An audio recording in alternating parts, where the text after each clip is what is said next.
Welcome back, everyone. Oz here, and today I've got some r/AmITheDevil for you all. As per usual, I'll be reading the posts, giving you my own opinion, and I hope you do the same down in the comments below. And without further ado, let's jump right into it. Cross-posted from r/AmITheAsshole. Am I the asshole for using a song as a joke at work? So 6 months ago, a new colleague called Scott joined our team. As someone who grew up around the time of the movie Eurotrip, I automatically thought of Scotty Doesn't Know. I made the reference jokingly a couple of times to him, and he seemed to laugh it off without really saying much.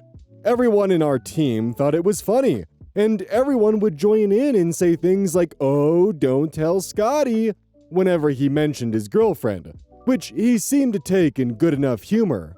So eventually I thought it would be funny to set the song Scotty Doesn't Know as my ringtone on my work phone for every time he called. Again, everyone seemed to think this was acceptable and funny. It always got laughs every time he rang. Anyway, somehow it got back to him and he decided to take it really personally and went to HR. Didn't even say to all of us that he didn't find it funny. Unfortunately, they've done an investigation and decided I'm the sole perpetrator. They've taken a very harsh line and have let me go for gross misconduct, accusing me of targeted sexual harassment, which I think is ridiculously unfair. I initially went to the HR sub for advice, but I got absolutely flayed alive over there and called a total asshole, LOL. But I don't get how. It's just a fun reference to a stupid movie. So am I the asshole? This might be me, but saying someone's called a name instead of named something is like weirdly dehumanizing. Like, yeah, I have a colleague called Scotty. Also, this is just the really cringy thing that some people do where like they make a reference and it gets a laugh. So then they beat the reference to death with an aluminum bat until it just becomes cringe. But he starts with, "Ooh, Scotty doesn't know," gets a laugh. Keeps making references, "Oh, don't tell Scotty," keeps getting laughs. Makes it his fucking ringtone. Well, congratulations. Now you got fired for targeted sexual harassment, which is just considering the song Scotty Doesn't Know opens with, "Scotty doesn't know that Fiona and me do it in my van every Sunday. She tells him he's in church, but she doesn't go. Still, she's on her knees and Scotty doesn't know." Yeah, dude, that's pretty cut and dry. Don't know what to tell you. Now, just for the fun of it, some of OP's comments. Starting with a comment from Nerdy Avocado. Okay, so let's switch things up. If you were being made the butt of the Scotty Doesn't Know cuckold jokes in your place of work, referencing your girlfriend evidently fucking around with someone else, would you take that to be just good workplace banter? I kind of assume not, because I don't think most people would. This went a bit beyond regular banter and strayed into bullying territory. I'm sure Scotty gave some indications that he wasn't really comfortable with the jokes along the way. Your best move is to honestly apologize and explain that you genuinely thought it was fun banter and never meant to hurt anyone. OP responds, "Of course I wouldn't be okay with that, but that's not what we were doing. We were just referencing a damn movie with his name in it. The guy even gets a new hot girlfriend at the end. It was just a bit of fun." If he found it so uncomfortable, he could have said to us, and we'd have stopped. But he just laughed along. I'm sorry if he felt unmanned by it. Still seems like a massive overreaction to what was essentially light teasing to get me tagged by HR with sexual harassment. Dude, it's just a song. Followed by Avocado responding, "You are not that dumb. You weren't just referencing a movie, you were taking the piss at his expense. This is evident by you bringing it up when he mentioned his girlfriend.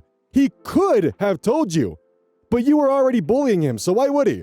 What seems like a massive overreaction is you taking a regular name and bullying someone for it. It was just a song. Until you made it a thing to bully someone about. The fact you can't even learn from this says so much." And then some more of just OP's ridiculous additional comments. "It's not the same thing at all as him joking about being balls deep in my girlfriend or whatever. It's just a damn reference to a stupid movie." Followed by an additional, "Yeah, too right. I'm keeping my movie references to myself now. I love that movie. This has poisoned the well on it now, though. Don't ever want to hear Scotty Doesn't Know again, LOL." And ending with one of my favorites, I genuinely thought it was just a harmless reference. Everyone of a certain age says don't tell Scotty or Scotty doesn't know when they meet a Scot, especially if he mentions a girlfriend. It's just a stupid movie reference about a Scot and his girlfriend. That's the joke. It'd be like me getting dismissed for saying beat me up Scotty. Ridiculous. Okay, so let's compare the two. One is a reference to a classic sci-fi series that is extremely popular and only mentions the need for being teleported back onto the ship, and has nothing to do with sexual intercourse or cheating or infidelity. The other is literally about someone's girlfriend cheating on them. Like in the year 2026, when you went out of your way to download a song and set it as your ringtone. A ringtone that which more than likely played several times for people to hear it and then bring it back to Scotty as, hey, did you know he's doing this? You didn't listen to the lyrics once and maybe think, maybe it's not a good idea to just constantly make references to my coworker's girlfriend potentially being unfaithful, especially when he brings up his girlfriend. Cross-posted from r/AmITheAsshole. Am I the asshole for wanting to eat in front of the TV? I, 26 male, have been with my girlfriend, 25 female, for 3 years. I love her more than anything, and I was excited to settle down and have kids with her. We both talked about getting married and having kids, but I hadn't really thought about proposing yet. I came home the other night and she had made my favorite meal. Roast beef, roast potatoes, all of it. I sat down, said this looks terrific, honey, and began to eat. I picked up my phone and looked at the time. Remembered that there was a football game on, so I said I'm gonna eat in the living room. I picked up my plate and went into the living room. She followed after me, looking upset. I asked what's wrong, and she burst into tears, saying that she worked hard to make a romantic meal, and all I care about is football. I jokingly said, you can't have worked that hard, otherwise you wouldn't have overcooked the beef. She swore at me and then ran out of the house. I was so confused and didn't know what I had done. I then got a call from my mother, who to my surprise started screaming at me. She told me that my girlfriend had come to her to find out my favorite meal and my favorite songs to make a special playlist. My girlfriend had done all of this because she was planning on proposing to me that night. I was completely shocked. I felt like such an idiot and I don't know how to fix this. My girlfriend is extremely sensitive, and when she's criticized, it doesn't just roll off her back. I know she's not going to look at me the same after I ruined her proposal. Am I the asshole?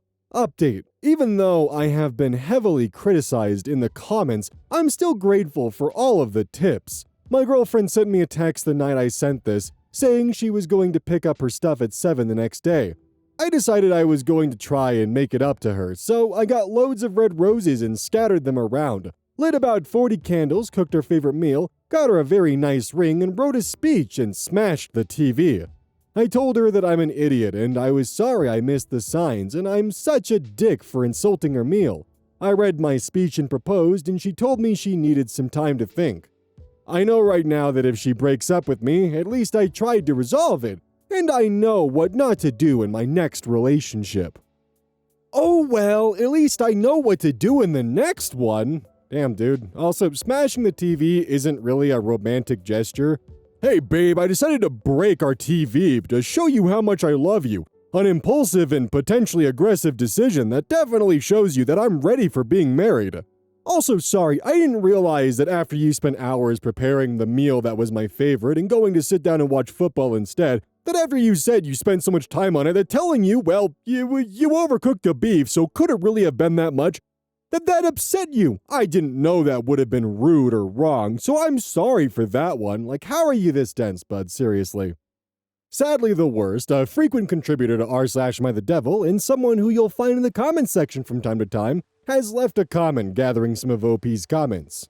Content warning for sexism, copied verbatim from OP's comments. Football, as in soccer, right? Because the first NFL preseason game isn't until this Thursday. You're the asshole, regardless of what she was planning on doing. That was a huge stereotype male move you did if she was the one who cooked for you. Out of complete surprise. OP responds, Arsenal versus Crystal Palace. I'm a big Arsenal fan, so I wanted to watch the game. Another comment. Everyone sucks here. I don't fucking know why. First, there is nothing wrong with eating dinner while watching TV. Plus, you had no idea that she was proposing to you for some odd reason. You did insult her cooking, which was mean, since she obviously took the time to cook your favorite meal. Not cool. Dude, you gotta man up here. If your girlfriend is that desperate that she wants to propose to you, then you are obviously doing something wrong. Why haven't you proposed yet? Are you that afraid of commitment? 3 years of dating with no proposal from you in sight? Were you waiting for your girlfriend to propose to you? You're living together. Why haven't you tied the knot already? There is a lot wrong with you in this entire story. Why is it everyone sucks here? Yeah, dude, she really fucking blows for making you a home-cooked meal and wanting to have a romantic night with you and, kind of hoping that you would sit down with her and eat it and enjoy it, just the two of you. Yeah, fuck her for that one. Anyways, OP responded to that comment with, "Me and my girlfriend have had many conversations about how it's strange that it's always the man who has to propose, and we only moved in 3 months ago. I was planning on proposing in the near future as well." Another comment. "You're the asshole, but why was she proposing to you? That's the man's job." Edit to say, "This is the one gender stereotype I will not change my mind on, so I don't care what your argument is. Everyone gets to have an opinion." OP responds, "We had in fact talked before about this, and we both agreed that it's a stupid stereotype that the man has to propose. So we talked about it, and both knew that we would still be happy if the other one proposed." It seems sadly the worst grab commenters who could also fit into the devil category, and that was, by the looks of it, part of their intention. Just goddamn. Ugh, bro, you're the asshole for letting the femoid propose to you first. And not to mention, doesn't she understand that it's TV time? Like, the problem wasn't him sitting down and watching TV while eating. The problem was him ignoring the effort his girlfriend put into the dinner and just tossing it aside like, oh well, you overcooked the beef, couldn't be that hard. I really hope that she put as much distance between you and her as she could. Cross-posted from r/true off my chest. Today, I realized I hate my almost 3-year-old niece, and I don't feel bad about it. I have a family of 4. My fiancé, 26 male, my son, 5 male, and my youngest, 6 months female. My fiancé's sister, who I will now refer to as sister-in-law, has 3 kids and is a single mom, 8 female, 4 male, and 2 female, but she turns 3 in a few weeks. She split from her abusive ex about 1.5 years ago and has been getting better by herself ever since. Her son used to have awful behavior, but was physically and verbally mean to everyone when he had a tantrum, which was about twice a month. But since his dad being gone, he's now this shy little blossom of a child, who says the best jokes and is so kind. The oldest is so smart, helpful, and your average preteen girl, honestly. The youngest, on the other hand, makes me want to rip my hair out. She's a tyrant. She's violent physically, now verbally, she can barely talk anyways, and has the worst temper and even worse temper tantrums. I'm going to call her Claire from now on. Definitely not her real name or anywhere close to it.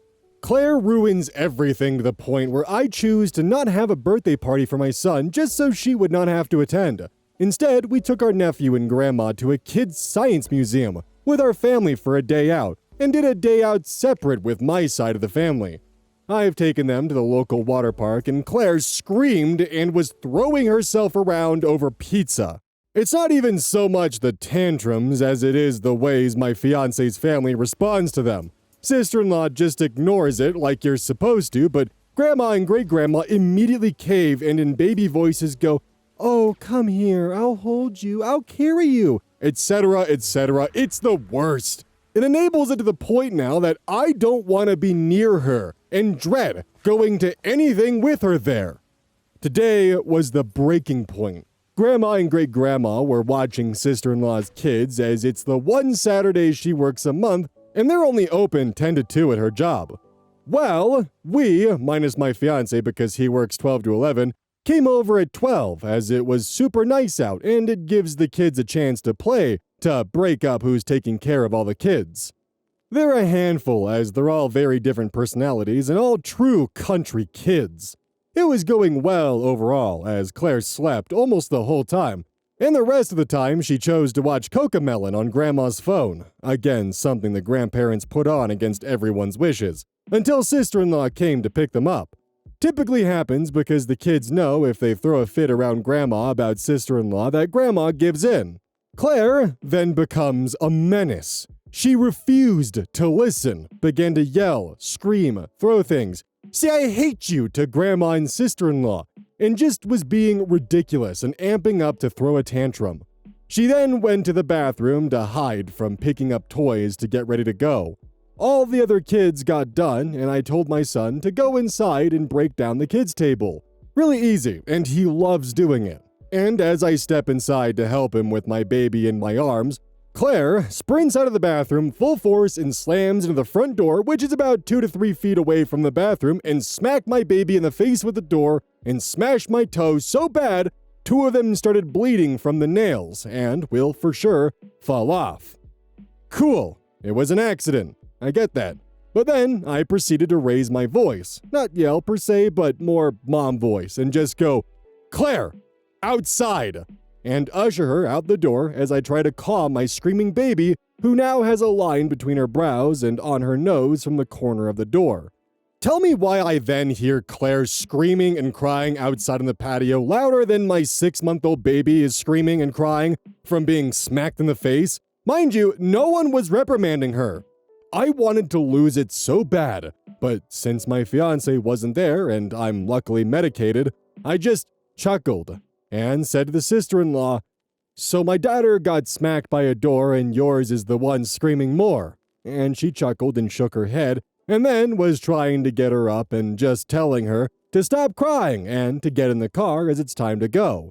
Then Grandma, of course, comes up behind her and goes, here, Claire, come here, I'll carry you to the car, and proceeds to baby her and say things like, oh, it's okay, you're all right, and so on and so forth. No one even checked on my daughter to make sure she was all right. Luckily, my foot took most of the damage, but come on! Why are we continuing to baby the little girl who has been nothing but awful to everyone, even her own siblings? She destroys their stuff if she can't have it too, and ruins everything she goes to. We take our other niece and nephew to places and do stuff with them individually with our kids like the zoo, water park, parks, etc. But I will never do that with the youngest until she learns to behave and that she's not the center of the world. Also, note to add, I worked in childcare since I was 16 as my first job was a local gym's daycare. My mother worked with mentally and physically disabled children most of my life. We taught swim lessons, and I have lots of cousins and family friends who are young and have been around toddlers and young kids a majority of my life. I've never been around a toddler like this. My fiance agreed to have a conversation with his mother the next time he sees her, but honestly, I don't want to ever be around Claire again. She truly ruins everything, and it's exhausting to be around and watch. It's to the point where I don't even hide the disgust or eye rolls on my face when Grandma and Great-Grandma baby her. Also, Grandma and Great-Grandma have always had a small amount of favoritism towards sister-in-law's kids. But to be honest, it doesn't bother me because she was a young mom, and so was I, and they helped raise her kids like my mom helped raise my oldest, and so my mom favors my son over the other grandkids on my side a bit. Less now that I've moved out and barely see them. So I understand the favoritism is just a closer bond to sister-in-law's kids than mine. The babying has also never been this bad, sister-in-law's other kids versus Claire. So yeah, I hate her. She doesn't listen to anyone, is overall mean, is spoiled and favored by Grandma and Great-Grandma, which gave her a complex of tantrums, give me attention and whatever I want. Maybe my hatred will change, but truly it's only grown in the past 2 years as her behavior has done nothing but get worse and worse. We hoped it would get better with Dad out of the picture, but nope. So until it changes, I'll just ignore her, I think. What do you mean your hatred of her has only grown in the past 2 years? Isn't she fucking 2? Sorry, 2, almost 3. So you had beef with an infant. Okay, so obviously here, your frustrations should be more directed towards the grandma and great-grandma because they're coddling her and causing this behavior to be more, prevalent, and they're enabling her tantrums. The 2-year-old very clearly came from a traumatizing upbringing with her father. I mean, hell, the son, who is currently 4, you mentioned used to have similar problems, but now he's a sweet, shy blossom? You're beefing with a traumatized toddler here. It's called the Terrible Twos for a reason, by the way. And instead of actively blaming the grandmother and great-grandma for causing the problems, which you should be, by the way, you're blaming the toddler, who quite literally does not fucking know better. I also totally understand not wanting Claire to be around because of how destructive she is. But you are directing all of your hatred towards a toddler. If you want to be productive about this, you definitely need to sit down with your sister-in-law and have a conversation that, hey, grandma and great-grandma are causing active problems here and enabling this behavior. This needs to stop. We gotta put a stop to this, or else she's just gonna get worse and worse and worse. And until then, I'm not comfortable with having her around my kids because of the destruction she's causing. That's fine. But right now you have beef with a toddler. A traumatized toddler. I don't know, maybe I'm off base here. Cross-posted from r/am I overreacting? Am I overreacting over my wife and her mom frequently treating each other with lavish gifts? For context, my wife and I are both only children, and I will admit we are fortunate to both have had significant financial support from family as a result. We also do not have children at the moment, although that is something we are planning on. Her dad passed away when she was in her early 20s, and her mom have a very close relationship, which is built on treating each other with rather extravagant gifts of luxury items of clothing and jewelry or expensive holidays. My wife moved countries to be with me over 5 years ago now, and this was emotionally difficult for both of them to be separated because of me. But she was not actually living in the same city as my mother-in-law previously.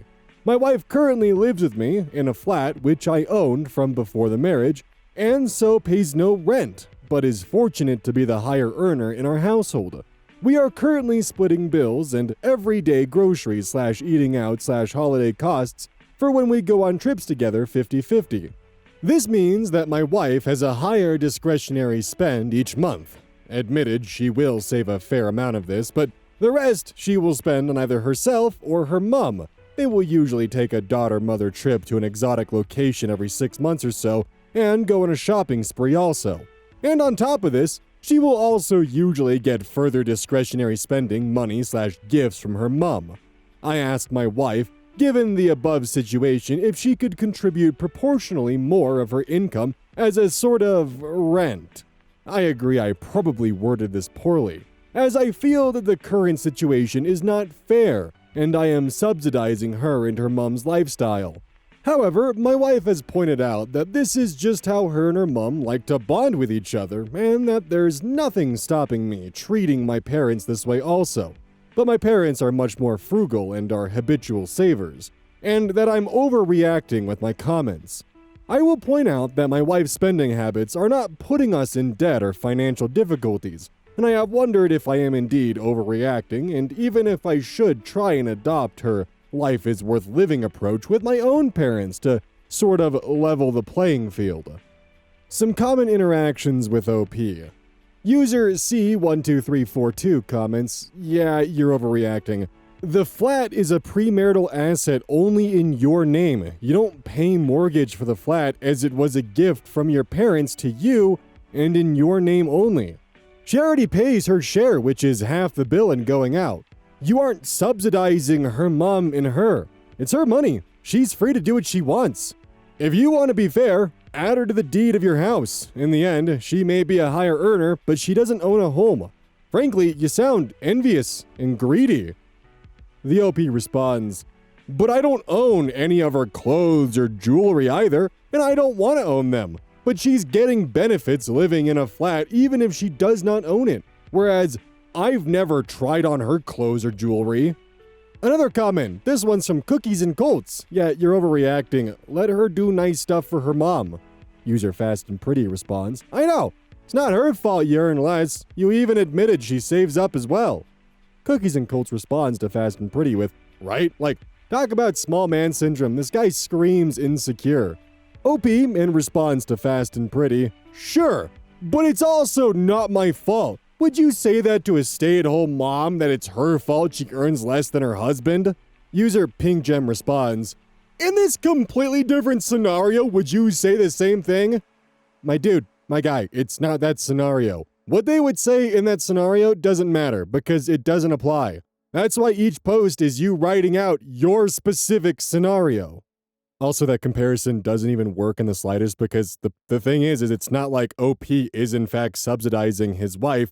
His wife is just spending money on her and her mom. OP owns property, she doesn't.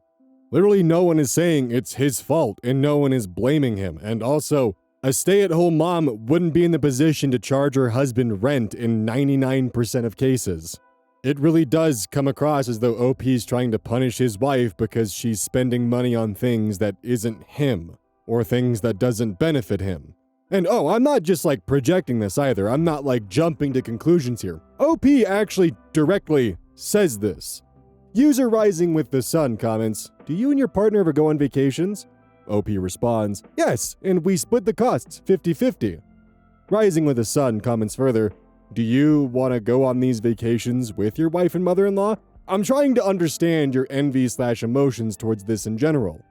OP responds, I guess the crux of it is that I feel that I'm sharing with my wife everything my parents have gifted me.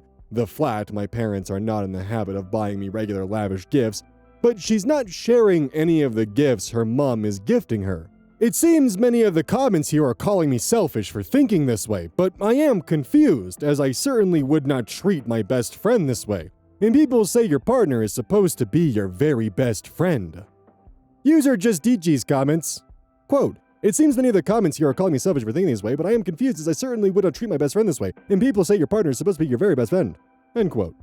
People are calling you selfish because all you can see and talk about is how everything needs to benefit you in some way to be fair.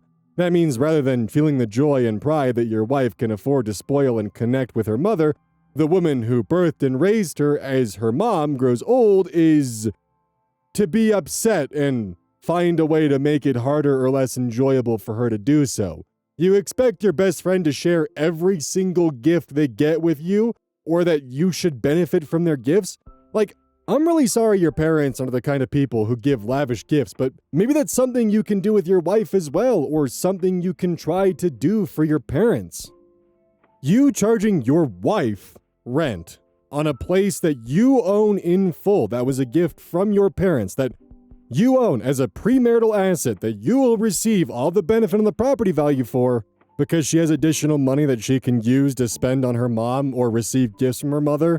It almost comes across that you're taxing her because she's happy in a way that's outside of the relationship that doesn't directly benefit you. Also, it did kind of bother me that you compared her moving to a new country to be with you, being emotionally difficult for her being away from her mother after she lost her father, to that somehow not making sense because she was not actually living in the same city as your mother-in-law previously. Those are your words, by the way. I really hope you don't mean it to come across this way, but it does. It comes across as though you are taxing your wife for having a better relationship with her mother than you do with your own parents. Cross-posted from r/AmITheAsshole. Am I the asshole for thinking my daughter will look back and wonder why we treated her differently? Our son, 5, Ken, was born on St. Patrick's Day. When I was near my due date with our daughter, 2, Amy, I hoped it'd be 11/11, so both my kids had a lucky holiday birthday, but she wasn't. Second child thing is 100% a thing. I haven't felt as controlling of things for her as I did when Ken was born, with making everything just right. There was a lot of anxiety when he was born, could also pertain to being a COVID baby. Ken has had a party every year since his first birthday with all our friends and family. Amy had a small party in our home with some close family and even fewer friends invited due to size. We wanted to have a big party and planned to maybe hold one later for her, but weren't able to. She did get a big party at her second B-Day, but I still feel guilty for that first one. 2 years ago, I was babysitting my niece, 5, and she was saying she needed to make a leprechaun trap for school. We helped her build one and built one ourselves. This is the 3rd year a leprechaun has been to her home, causing mischief for a week before the 17th. Here is where the real issue begins. I thought that the leprechaun was a brand new thing that parents were doing for their kids, like the elf in the shelf. In no way did I think it was going to be strictly a leprechaun visiting Ken because of his birthday. That is what it has turned into. Ken gets so excited about Rascal each year. Third year doing it. But apparently, neither my brother nor sister did it this year for their kids. Did it the last two, because leprechauns are only coming for kids born on St. Patrick's Day. I don't know how the heck that happened, but I at least thought the leprechaun was here visiting Amy as well. My mom made a comment when I picked both kids up last night that she was told differently. I didn't get to talk to my husband last night about it, but we woke up early to decorate this morning. This is the third year that Ken had woken up to balloons and streamers everywhere for his birthday. I asked husband if we were leaving some coins behind for Amy. He said no, since the leprechaun is only here for Ken. I asked if that meant we were going to find something special to do for Amy's birthday then. He said no. He said that by the time she's old enough to realize there was a leprechaun for Ken's birthday, we will have stopped because Ken will be old enough to know they aren't real. I don't believe that's true. We started the leprechaun when Ken turned 3, only 8 months older than Amy is now. Even if we do it 2 more times, it's enough for her to know. Also, when she's an adult, I don't want her to look back and wonder why we basically did a week-long celebration of her brother's birthday when he'd wake up to streamers and balloons everywhere and she didn't. Coupled with the first birthday and second child syndrome, is it wrong to worry about her feeling differently? My husband thinks I'm ridiculous for wanting to figure something out for her birthday. We fought about it, and he thinks I'm an asshole for trying to make things more difficult. Edit. To everyone that genuinely responded, thank you. After sitting for a bit, I proceeded to do more mischievous things besides the balloons and streamers. I made a note from the leprechaun stating he loved the balloons and streamers Mom and Dad put up for Ken's birthday, that he hoped both kids had a wonderful St. Patrick's Day. He enjoyed visiting them both, and he left both kids some money. I waited until the kids got up, let my son know me and his father did the birthday streamers and balloons, and read him the note, so he is well aware the leprechaun was for both him and Amy. I don't think that he himself ever realized or thought the leprechaun was only for him, as that was never my intention. I also made a big deal with Amy, showing her what the leprechaun left for her. I then told my husband that we are going to be decorating the house every year for both kids, and they will know it's us and not some magical creature. I feel for every one of you that were made to feel less than another sibling or cousin. I will make sure I do my absolute best to make sure neither of my kids ever feels that way or thinks they're unequal. Even with the update, it still is kind of leaving a weird feeling to me. Like, it's kind of weird that you had to come to Reddit to ask, like, hey, do you think the daughter might have resentment build up because we're essentially celebrating our son's birthday for an entire week and giving him these, like, lavish parties compared to her who gets more kind of isolated and bogged down parties? Also with the comment of how he has a lucky birthday and you were hoping she would too, but she didn't. The dad's reaction also definitely doesn't quite inspire confidence here. Like, at least OP is asking questions, but at the same time, oh, well, she's not gonna remember if, like, we continue doing this for him. Yeah, but he's gonna brag about it down the line. Like, you don't think that at any point in time, when they get older, Ken isn't gonna drop that as a way to, like, dig at his sister? Yeah, Mom and Dad used to celebrate my birthday for an entire week and used to play that there was a leprechaun that would give me chocolate coins. There's a reason they never did that for you. I think my biggest concern here is that it comes across that not only is Ken the favorite child, but they are fully aware Ken is the favorite child. And upon realizing this, the question is not how do we equal the playing field here, it's I'm worried my daughter might feel differently. I can only imagine that those in my audience who always played second fiddle to the golden child are probably extremely frustrated by this post, and the one thing that I will kind of add is at least the mom is asking questions and going to Reddit of like, hey, is this fucked up because this feels fucked up? The dad, on the other hand, is willing to fight for Ken to remain the favorite child. It is nice though in the update she did still go out of her way without asking for permission to make sure the daughter was involved at least in the celebration. You guys are still celebrating his birthday for a week, but at least you're involving her. Also, this is my first time hearing about the whole leprechaun tradition, and My mom's side of the family is Irish. Like, Irish need not apply Irish. Like, sometimes I wish I had my mother's maiden name Irish. And I have never heard of this. Okay, first of all, two important things, but of course, use code AMITheDevil at checkout with GamerSubs. Take a look at it. Free samples are available if you want to give it a shot without actually spending money. I would recommend that if you haven't already. Additionally, I'm trying to figure out why the audio settings have been, well, a mess. On my end, everything is the same as September of 2024. Nothing has changed. Same average audio levels, same editing style, same distance from microphone, everything. Nothing's different. But for some reason, the videos are quieter. I don't know if this is a YouTube problem. I don't know if this is an exporting problem. Something's different. I don't know what. Trying to figure it out. Which is extra frustrating because on my end, on YouTube Stats for Nerds, everything is correct audio-wise. In Premiere, everything is at the correct peaks and volumes. Inside of Audition, which is what I use to record, everything is at the same levels. My audio equipment has the same exact decibel readout as it's always had. And for some reason, the videos, compared to almost a year ago, are in fact noticeably quieter, and I have no idea. As another note, which definitely sucks for me, why is it that, like, instead of actually having a weekend to relax, the moment that I sit down to just enjoy the time that I have off, I just immediately get sick? Like, what kind of sick joke is this? I'm still recovering from it, and my voice might be a little off for the next couple days.